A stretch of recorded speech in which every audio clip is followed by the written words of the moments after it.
We have preseason tournaments. Yeah.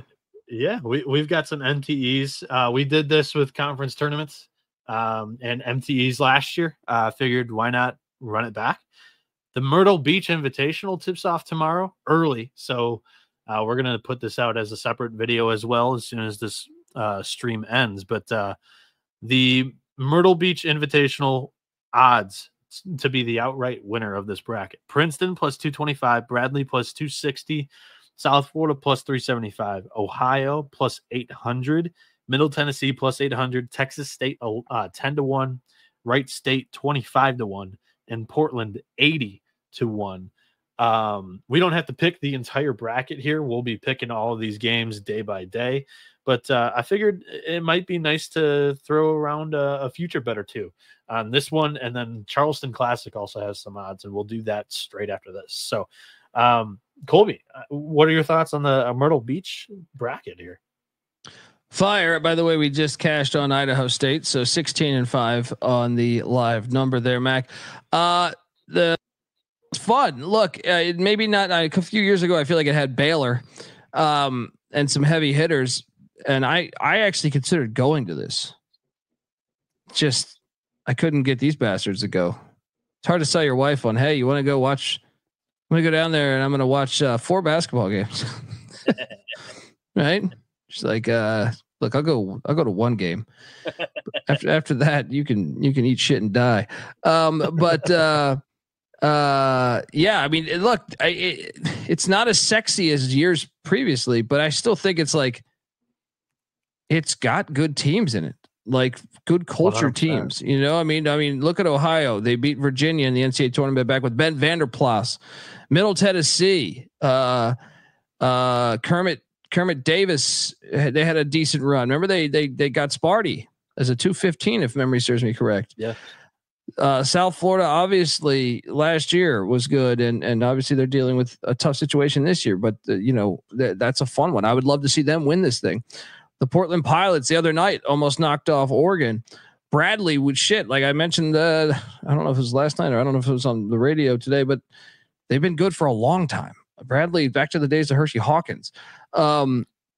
Texas State, they've kind of been decent, I guess, average to decent.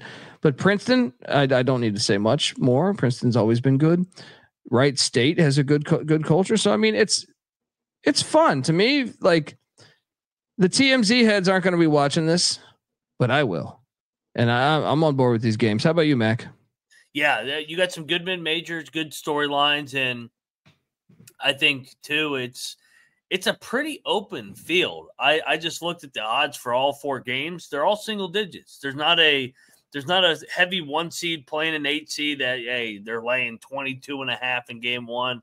No, all these games are between 2 and 8, I think, tomorrow. So it's pretty wide open. It'll be interesting to see who can have their legs on the third day, because you got to win 3 games in 4 days because they have an off day on Saturday for college football. So yeah, looking forward to seeing this down at Myrtle Beach. This is a good event, and they start in the daytime, like you said.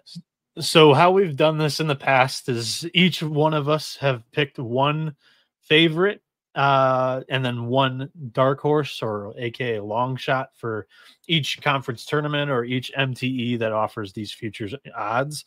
I'll start us off. I think the perfect way to attack this is to grab your long shot in that top portion of the bracket. Ohio plays Middle Tennessee. South Florida takes on Portland. South Florida easily could be the team that comes out of here, but I think they're probably the most vulnerable favorite in this tournament. And Ohio is 8-1 with all the production that they bring back from last year. They got their butts kicked against Memphis the other day, coming into this tournament a little bit pissed off. They might be able to get through the Middle Tennessee State game with that angle. South Florida being possibly the biggest game that they play in that winner's bracket. And then it's anybody's shot when you get to the championship. Have no idea how you can forecast that. But I think Ohio's got a good chance. My favorite that I'm going to predict, though, is Bradley. I don't think Princeton's been as sharp as I hoped they'd be here in the early part of the season. And Bradley's defense, I know, is going to play. and they have a lot of continuity as well under Coach Wardle. So I'm going to take the Braves and the Bobcats here. Colby, what are you gonna do here? Yeah, the one that jumps out to me is Bradley. You know, the even the chat too. I feel like it's a mix of the culture / the bracket. I like the fact that they'd be playing. To me, their side of the bracket is like Ohio or South Florida or even Portland, the way they looked the other night, or Middle Tennessee. I mean, we'll see with Middle Tennessee. They were such a good home team. Away from home, they were ass last year. We'll see but you know, Middle Tennessee from years of watching them, they always have athletes. So the southern side of the bracket to me seems like Bradley could be like Princeton could beat you, but I feel like Bradley just has an easier path. And with the way that Princeton's looked so far this year, I would say Bradley is the play. From the top side of the bracket, I'm going to take a shot on Ohio. I think a lot of people probably don't want to take a shot on that because they only have one win. But I think you look at the resume, and you know, I think a lot of MAC teams would have one win, or a lot of these teams in this field would have one win if they played the same schedule. So I would take those two, but Bradley's the one that jumps out because of the southern side of the bracket. Mac, how about you?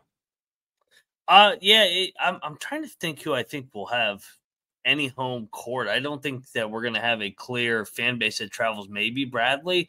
I like Middle Tennessee. I like their veteran group, and I like what I saw. And I thought that the Murray State game was not an indicative of how good they've been so far this year. So I kind of like them as 8-1.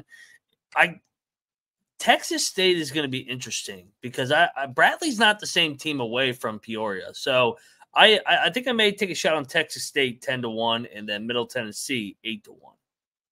All right. All right.